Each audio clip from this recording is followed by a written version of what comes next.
ஈஸியாக இன்றைக்கி நம்ம என்ன பார்க்க போகிறோன்னா பலாக்காய் பிரியாணி எப்படி செய்யுதுன்னு பார்க்க போகிறோம்.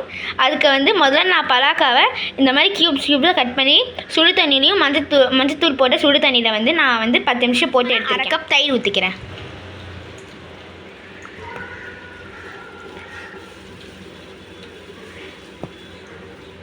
இப்போ நான் வந்து மசாலாவுக்கு வந்து 1/4 டீஸ்பூன் மஞ்சத்தூள், உங்களுக்கு காரத்துக்கு தேவையான அளவு உப்பும் மிளகாத்தூளும் சேர்த்துக்கோங்க.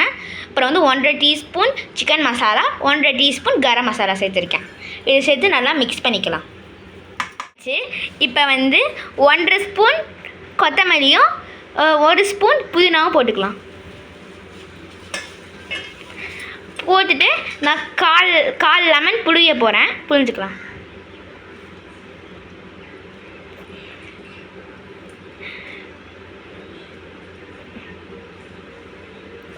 இப்போ நல்லா புளிஞ்சிட்டு இப்போ நல்லா ஒரு 30 மினிட்ஸ்க்கு இது ஊற வச்சுக்கலாம். அப்போ தான் நல்லா பீசஸ்க்குள்ளே மசாலா அரிசி எடுத்துருக்கேன். ஒரு அளாக்கு அரிசிக்கு 1.5 அளாக்கு தண்ணி ஊற்றணும்.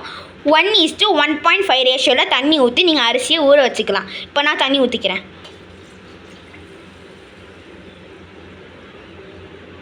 இப்போ வாங்க பிரியாணி எப்படி தாளிக்கிறது. 2 டேபிள் ஸ்பூன் ஆயிலும் 1 டேபிள் ஸ்பூன் நெய்யும் ஊற்றிக்கிறேன்.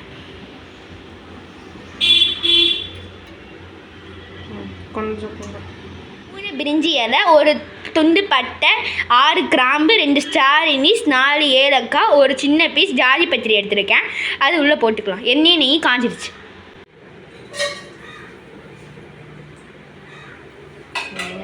ஆறு பெரிய வெங்காயம் எடுத்துருக்கேன். 3 பச்சை மிளகாய் கீரை வச்சிருக்கேன். அதையும் உள்ளே சேர்த்துக்கலாம்.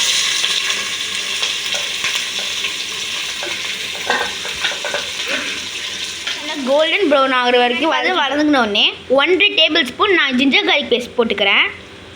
ஜிஞ்சர் கார்லிக் பேஸ்ட் பச்சை வாசனை போகிற வரைக்கும் பேஸ்ட் போட்டதுக்கப்புறம் நல்லா வதங்கிடுச்சு.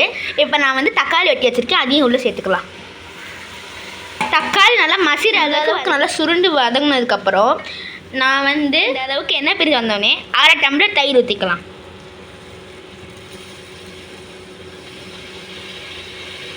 போட்டதுக்கப்புறம் 1/2 கைப்பிடி புதினா, 1/2 கைப்பிடி கொத்தமல்லி போட்டுக்கலாம்.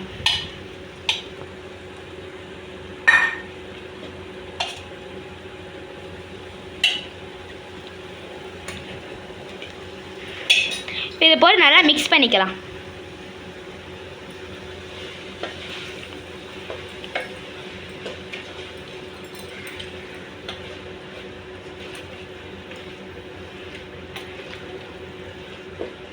இந்த அளவுக்கு எண்ணெய் பிரிஞ்சு வந்தோடனே நம்ம ஊற வச்சுருந்த பலாக்காவை உள்ளே சேர்த்துக்கலாம்.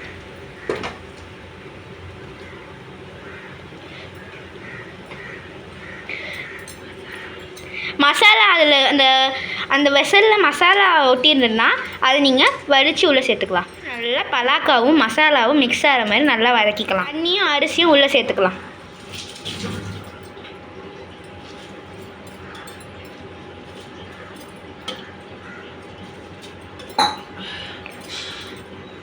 அரிசி போட்டு அடுப்பை ஸ்லோ ஃப்ளேமில் வச்சு அடியில் ஒரு தோசைக்கல்லை வச்சு 15 நிமிஷம் தம் போட்டிருக்கேன். இப்போ தம் முடிஞ்சிடுச்சு, திறந்து பார்க்கலாம். கரெக்டாக வந்திருக்கு. இப்போ கிண்டி பார்க்கலாம்.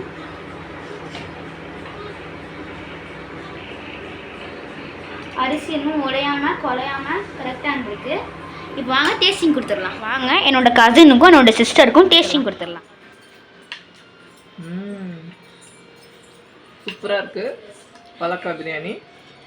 நீங்களும் ட்ரை பண்ணி பாருங்கள். இந்த வீடியோ பிடிச்சிருந்தால் லைக் பண்ணுங்கள், ஷேர் பண்ணுங்கள், கமெண்ட் பண்ணுங்கள், மறக்காமல் சப்ஸ்கிரைப் பண்ணிடுங்க. பாய்.